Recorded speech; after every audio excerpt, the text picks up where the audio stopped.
Assalamualaikum warahmatullahi wabarakatuh. Teman-teman, kembali lagi di channel YouTube saya, Khairun Imam.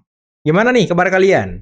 Semoga kita semua selalu diberi kesehatan, kemudahan, dan juga limpahan rezeki dari Yang Maha Kuasa, teman-teman ya. Nah, di video kali ini kita akan menyaksikan sebuah tayangan yang sangat menarik dan juga sangat-sangat mengejutkan. Di mana beredar sebuah gambar ataupun foto di berbagai media sosial, dan ini sudah sangat viral teman-teman, yang memperlihatkan seorang pengacara yang inisialnya R beserta dengan kliennya yang inisialnya T sedang berada di dalam room karaoke. Nah, apakah ini benar adanya? Nanti kita simak faktanya seperti apa.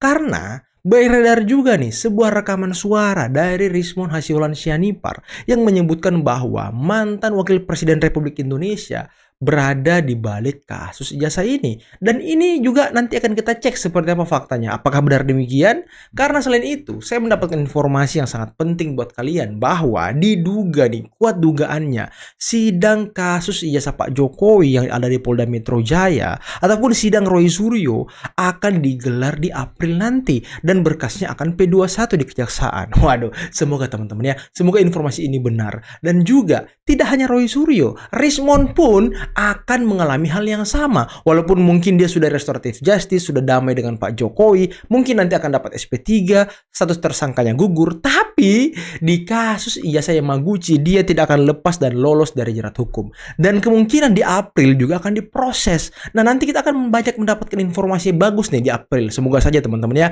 kita berdoa bersama-sama agar semua ini bisa cepat selesai. Tapi sebelum kita mulai videonya, jangan lupa like, subscribe, dan share. Dan tanpa perlu berlama-lama lagi, mari kita mulai videonya berikut ini.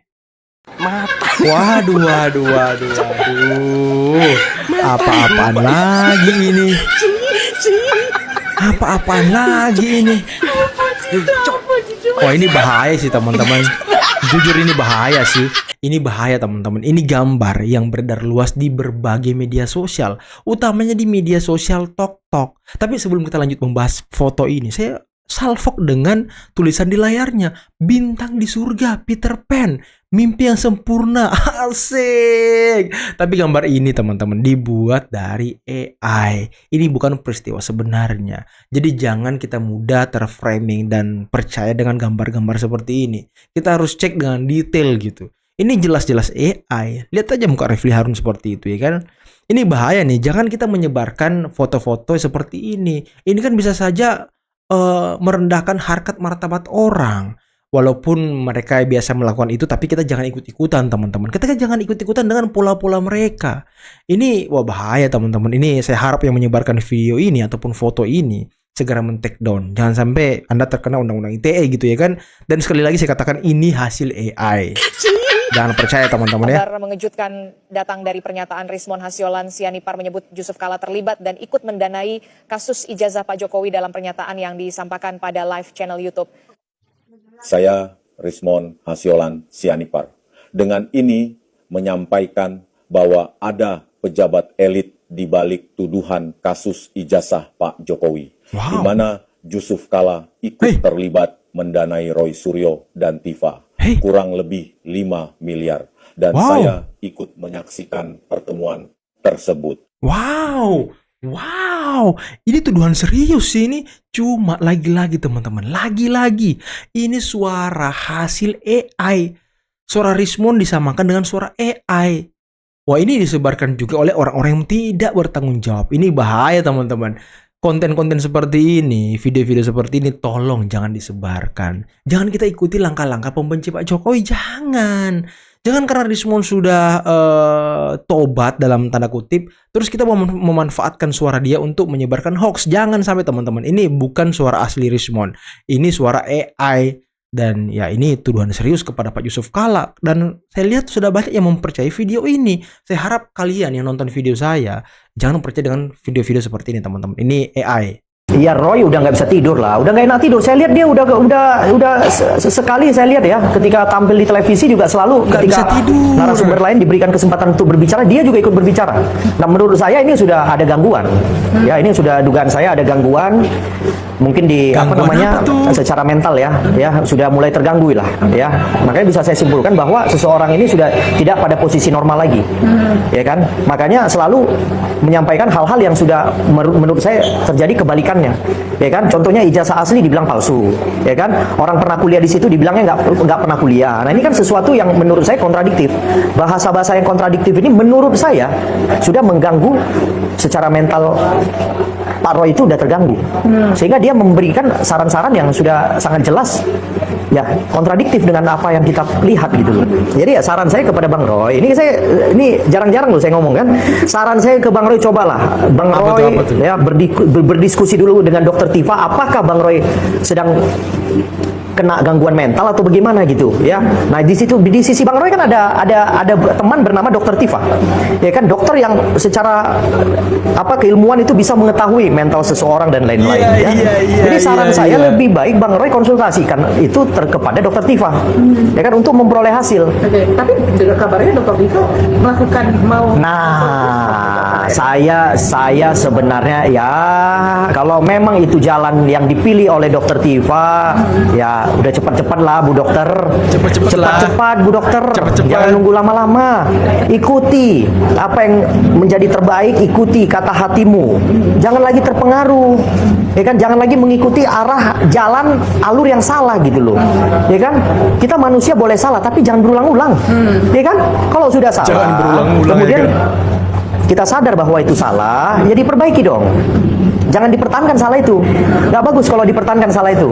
Ya, jadi yang dipertahankan benarnya boleh dipertahankan. Kalau salah jangan dipertahankan. Ya, kalau salah jauhi kesalahan itu. Itu saran saya. Ya, Ibu dokter harusnya mengecek dulu yang namanya saudara Roy. Karena kenapa? Yang menurut saya terkena gangguan itu secara mental itu mungkin Dokter Roy ini. Dokter Roy, ya. Apakah Dokter Roy memang kena gangguan ya? Saya pikir enggak, teman-teman ya. Roy Suryo ini sehat secara mental, sehat secara fisik, secara psikis, sehat lah pokoknya Roy Suryo ini. Dia tidak terganggu sama sekali, Bang. Karena kalau dia sampai terganggu, nanti dia nggak bisa dibui gitu, nggak bisa, Bang. Jangan sampai. Tapi boleh lah sih, Tifa ini coba-cobalah sedikit memeriksa Roy Suryo, ya kan, secara apa yang dia sebutkan waktu di iNews Rakyat Bersuara, ilmunya apa yang Aiman bingung yang diketawain satu studio. Aduh, lupa lagi saya, teman-teman. Coba kalian komen di bawah apa yang diomongin Tifa ya. Lupa saya. Aduh, apa ya? Yang seingat cuma neuroscience. Apa yang disebut Tifa itu ya? Ya, jadi bukan yang lain atau bukan Pak Jokowi yang menurut Ibu ada penyakit atau tidak, ya kan? Yang mungkin menurut saya ada masalah sedikit ya, secara mental itu mungkin Bang Roy. Jadi saya minta Ibu Tifa periksa Bang Roy dong. Jangan periksa yang lain lah, yang ada di sekitar Ibu aja dulu Ibu periksa. Ya itu saran daripada saya. Betul. Bagus. Ada beberapa relawan juga yang akan mempertanyakan integritas saya atau kapasitas saya, apakah Anda ini bagian dari Pak Jokowi. Saya bagian dari Pak Jokowi dalam hal-hal yang tertentu gitu, tapi bukan kemudian saya harus diperintahkan untuk mengikuti kemauan hal itu. Dan aku yakin Pak Jokowi tidak akan pernah perintahkan saya seperti itu, ya kan? Bahkan dari sumber yang paling dekat dengan Pak Jokowi, saya tanya, apakah kemudian nanti laporan saya akan terganggu? Oh enggak Bang, kami itu wilayah Abang, bukan wilayah Pak Jokowi. Ya, semakin percaya diri saya. Gitu. Saya tanya juga dengan beberapa pentolan-pentolan relawan yang terstruktur itu, saya tanya, Bang, izin kalau Pak Jokowi RJ nggak mengganggu saya kan? Oh enggak Bang Bil, silakan, itu urusannya Bang Bil, itu nggak akan pernah diganggu. Masa Pak Jokowi ikut campur? Jadi nggak ada, itu nggak. Pun aku mau cabut laporannya Bang Rismon, ini bukan kasus penghinaan Bang. Jangan cabut. Apa logikanya aku mau cabut itu? RJ atau cabut itu kan kalau berkaitan dengan gue pribadi sama Rismon, tapi dia udah minta maaf, ya udah. Lah Bang Rismon minta maaf sama saya supaya cabut. Nggak bisa, ini masalah ruang publik dan masalah hukum. Betul. Ini nggak perlu di RJ karena ini delik umum. Delik umum ya. Lo selesai sama gue cabut, tapi kalau udah ketahuan memang lo punya perlakuan itu kan polisi punya diskresi. Unsur pidana untuk kemudian, karena ini delik umum, punya diskresi untuk melanjutkan ini sampai ke proses persidangan. Polisi akan lakukan hal itu. Karena memang Anda sudah, apa hubungannya dengan saya? Enggak gitu. Dan bagaimana pengkhianatan yang akan saya lakukan akhirnya terhadap subscriber saya minimal. Bener ruang banget. publik. Bang Joshua, Roni Teguh, yang sejak awal teman-teman YouTuber Nusantara yang memang kita bilang, oh ini orang nggak boleh dibiarin. Ini orang melakukan kejahatan gitu. Satu-satunya yang akan membuat saya mencabut laporan kalau saya bersalah karena saya tidak mampu membuktikan bahwa dia benar-benar pemilik ijazah palsu atau pengguna gelar akademik palsu. Kalau itu saya temukan ternyata saya salah, saya cabut. Dan saya tinggal tunggu kapan Rismon akan melaporkan saya, Bang.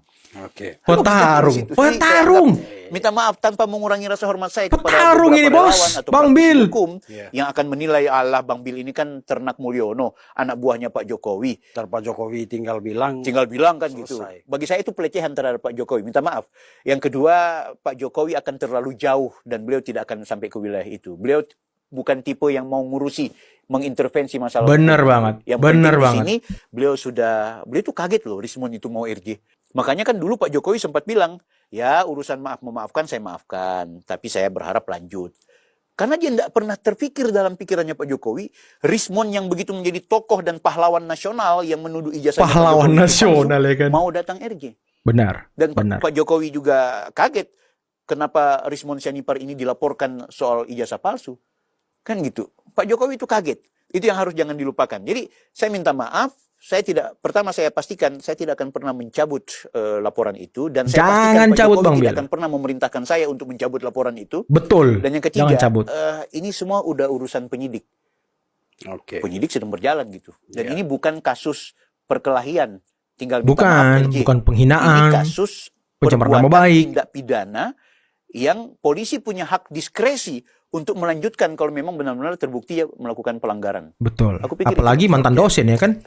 Karena begini Bang, kita masuk di pola cara berpikir mereka. Banyak yang bilang gini, seperti yang tadi Bang Bil bilang, emang kelihatannya lama-kelamaan kita bisa tahu bahwa kekuatan tesis, argumentasi, isi penelitian, itu Rismon. Dan dia akuin sendiri. Bahkan Roy mengirim naskahnya itu Cuma pakai via WA. WhatsApp. By WA ya kan? Itu penulis macam apa itu, tapi ya itulah mereka orang-orang ilmiah, kita nggak boleh Orang-orang kita nggak boleh ilmiah. meremehkan gitu. Sekarang canggih bisa pakai WA aja kan. Apalagi Roy kan telematika Iya, iya. ya, dia bisa pakai WA Itu aja. pun dari WA mungkin dia tanya ke AI yang ada di WA itu kan. Iya, bisa jadi ya, kita nggak tahu. Intinya kalau dari cerita Rismon memang otaknya itu dia. Iya. Otak isi ilmiah dari gugatan mereka itu, dari keraguan mereka, Iya. dari apa namanya pertanyaan-pertanyaan gugatan-gugatan mereka, kelihatannya emang Rismon ini yang main. Iya. Lalu orang bilang RJ-nya Rismon tuh VIP Bang, Iya. premium, Iya. RJ premium. Iya. Karena Pak Jokowi dengan memberi RJ, apalagi nanti kalau sampai SP3 belum keluar ya, Iya, iya. sampai SP3 itu artinya nendang 1 jatuh 3 gitu. Iya. Artinya begitu Rismon out, selesai nih. Betul. Bahkan Rismon kan udah kasih tahu kan, kalau ya tadi Roy cuma ngirim pakai WA, Tifa cuma penutup ya. Jadi kayak mereka itu datang ke satu wilayah, si Rismon pidato, Iya. si Roy pembukaan dulu, assalamualaikum. Pembukaan dulu, Akan ya kan? ada tokoh kita Rismon, lalu Rismon pidato lah panjang lebar. Setelah panjang lebar, Tifa penutup. Wal bitaufik wal hidayah. Wassalamualaikum warahmatullahi wabarakatuh. Sekiranya gitu. Iya, iya. Rismon ini tokoh inti, maka dibilang ini VVIP. Iya.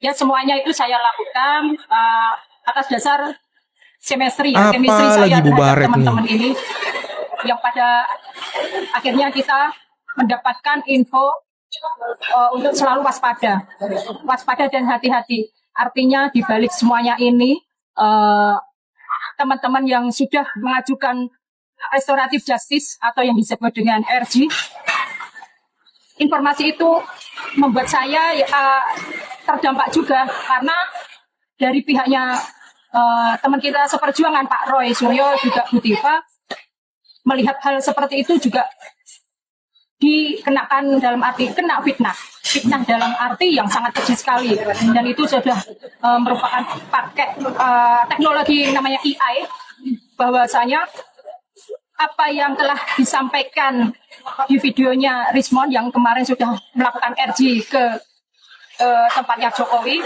itu menurut saya sangat keji. Sangat bahwa Pak Roy dan Bu keji. Tifa atau yang dinamakan disebut Roy itu mendapatkan kucuran dana 50M. Itu tidak betul adanya, Pak. Dan menurut saya itu merupakan keji. tabiat-tabiat itu semacam sudah menjadikan bahaya laten buat kami sebagai pejuang ya. Seperti halnya Ngeri kali kemarin pejuang. Bu Tifa 1 hari sebelum Lebaran juga sudah difitnah. Saya dikasih informasi bahwa Bu Tifa waktu itu posisi di Solo, dan itu saya klarifikasi langsung kepada Bu Tifa bahwa hal itu merupakan fitnah dan tidak betul adanya, karena memang konsep mereka itu orang sebelah itu hanya ingin mengadu domba, memecah belah yang saya sebut dengan bahaya laten seperti itu. Jadi saya memang nggak percaya sama sekali dengan isu yang beredar, yang diperbuat oleh orang-orang yang memang apa ya istilahnya masih apa yang telah mereka lakukan, bahwa itu menyalahi dan mengacak-acak sebuah demokrasi. Iya, bentar. Tapi kenapa ibu ini selalu pakai baret gitu? Kenapa ibu ini suka pakai baret? Emang dia angkatan apa dia ini? Angkatan apa dia? Angkatan udara kah? Angkatan darat kah? Atau angkatan bawah tanah? Karena baretnya hitam ya kan? Aduh, atau angkatan arang dia nih? Ini ibu ini pakai baret mulu ya kan? Ikut-ikutin Anies kali ya yang suka baret orange itu ya kan? Waduh. Kenapa Bu suka pakai baret? Masih kekeh apa yang telah mereka lakukan bahwa Nah, itulah tadi beberapa video yang bisa kita simak pada kesempatan kali ini, dan saya lagi-lagi mau tanya kepada teman-teman yang nonton video ini. Apakah kalian mendukung Bang Bil yang melaporkan Rismon atas dugaan ijazah palsu Yamaguchi-nya? Apakah kalian setuju kalau Bang Bil tidak mencabut laporannya dan gas terus sampai Rismon masuk bui di kasus Yamaguchi? Anda boleh lolos bos, Anda boleh lolos di kasus ijazah Pak Jokowi, di kasus pencemaran nama baik Pak Jokowi, tapi Anda nggak bisa lolos dari kasus dugaan ijazah palsu Yamaguchi. Itu yang akan kami kawal terus. Karena ya laporan Bang Bil bukan pencemaran nama baik, bukan persoalan pribadi, bukan perkelahian dan sebagainya, damai juga nggak bisa. Dan Anda itu kan mantan dosen menerima uang dari negara. Kalau Anda terbukti menggunakan uang negara dengan ijazah dugaan ijazah palsu Anda, berarti Anda sudah melakukan tindak pidana. Kalau nggak salah di Hotman Newsroom kemarin juga sempat dibahas tuh sama salah satu ahli hukum bahwa ya kalau memang itu terbukti berarti Rismon melakukan tindak pidana korupsi. Waduh, tindak pidana korupsi nggak tuh? Ini ya, ingat ya, kita akan selalu mengawal Bang Bil. Kita kawal Bang Bil sampai Rismon masuk bui. Dan konon kabarnya di April nanti ini kan sudah ada sidang kasus ijazah Pak Jokowi yang di Polda Metro yang menyangkut Roy Suryo, Tifa dan kawan-kawannya. Nah, semoga di April nanti ini juga ada kabar membahagiakan mengenai kasus tersangka dari Rismon. Ini yang harus kita kawal, teman-teman. Jadi ya Rismon lepas di sebelah, tapi kau nggak bisa lepas di sini, bos. Ini apa ya? Ada yang bilang katanya akan dibarter kasusnya. Nggak ada. Saya jamin saya akan marahin Bang Bil kalau dia barter kasusnya. Tapi ya Bang Bil juga sudah komunikasi dengan saya. Beliau sangat yakin, beliau sangat kekeh, tegas, teguh pada pendiriannya agar kasus ini selesai sampai di pengadilan. Oke, jadi kita kawal bersama-sama Bang Bil. Bang Bil yang harus kita kawal, dan Pak Jokowi tidak mungkin menyuruh Bang Bil cabut laporannya. Tadi sudah dikatakan kan, kalau orang dekat dari Pak Jokowi sendiri menyatakan bahwa ya itu bukan ranah kita, itu bukan ranah Pak Jokowi, itu sudah ranah Bang Bil. Jadi ya sepenuhnya atas kuasa Bang Bil, kita tidak bisa mengintervensi. Ini keren banget teman-teman. Jadi tidak ada intervensi sedikit pun. Pak Jokowi tidak pernah menyuruh Bang Bil melaporkan Rismon. Tidak ada perintah kepada Bang Bil untuk melaporkan Rismon. Semua murni atas penjelasan, penelitian yang dilakukan oleh Bang Bil, Roni Teguh, dan juga Joshua Sinambela. Dan kita tunggu saja teman-teman. Dan saya ingatkan sekali lagi, foto antara R dan T yang beredar di media sosial itu hoax teman-teman. Itu buatan AI. Jangan Anda percayai. Dan juga audio ataupun ucapan Rismon mengenai Yusuf Kala, jangan Anda percayai. Saya menduga, kuat dugaan saya kalau itu adalah hasil buatan AI. Nah, jangan sampai kita sebagai orang yang cerdas tidak mudah termakan informasi-informasi hoax seperti yang saya tampilkan tadi. Jadi ya, ini cek fakta, kita harus meluruskan karena kita YouTuber Nusantara harus melawan hoax. Ya, walaupun itu menyangkut musuh kita, ya harus kita luruskan teman-teman. Jangan sampai informasi ini membuat orang atau lawan kita menjadi tidak nyaman, harkat martabatnya tercemarkan seperti yang dialami Pak Jokowi. Jadi intinya kita jangan seperti gerombolan pembenci Pak Jokowi yang suka menyerang harkat dan martabat orang. Oke, mungkin cukup sekian dulu video kali ini. Jangan lupa like, subscribe, dan share videonya. Akhir kata, bila taufiqul hidayah. Assalamualaikum warahmatullahi wabarakatuh. Bye-bye.